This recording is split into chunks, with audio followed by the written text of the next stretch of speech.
রমেন রয়, তাকে জামাতের লোকেরা, উগ্র মৌলবাদীরা, তারা কিভাবে মেরেছে আপনি ছবিটা দেখুন। একটা বয়স্ক সিনিয়র লয়ার, আপনি দেখুন আজকে যার দাঁড়ানোর কথা ছিল দিগান আচার্য, যুবক অ্যাডভোকেট, তাকে কিভাবে মেরেছে দেখুন। এটা সম্পূর্ণভাবে মানবাধিকার লঙ্ঘিত হয়েছে।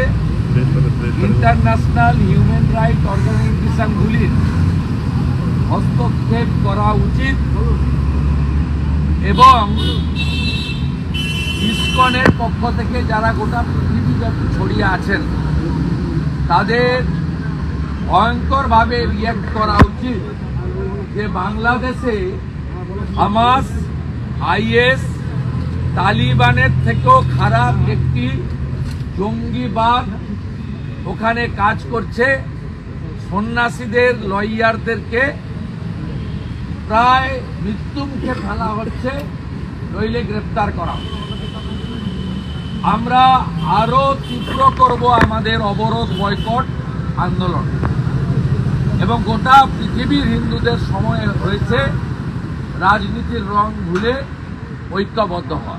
70 জন হিন্দু লয়ার, তাদেরকে ফলস মামলায় ইমপ্লিকেট করা হয়েছে এবং অসমর্থিত সূত্রে খবর পাচ্ছি তাদেরকে গ্রেপ্তারও করা হয়েছে। আমি ইন্টারন্যাশনাল হিউম্যান রাইট অর্গানাইজেশন তাদের হস্তক্ষেপ করার অনুরোধ করছি একজন সচেতন হিন্দু হিসেবে। মুখ্যমন্ত্রী একই অঙ্গে অনেক রূপ। তিনি এখানে হিন্দুরা ঐক্যবদ্ধ হচ্ছেন। কাল যেভাবে পেট্রোপোলে কোনো ব্যবস্থা ছাড়াই হাজার হাজার হিন্দু বেরিয়ে এসেছেন, তাতে মুখ্যমন্ত্রী এর আগে যেমন মুসলিমদের ভয় পেতেন, এখন হিন্দুদের ভয় পাচ্ছেন।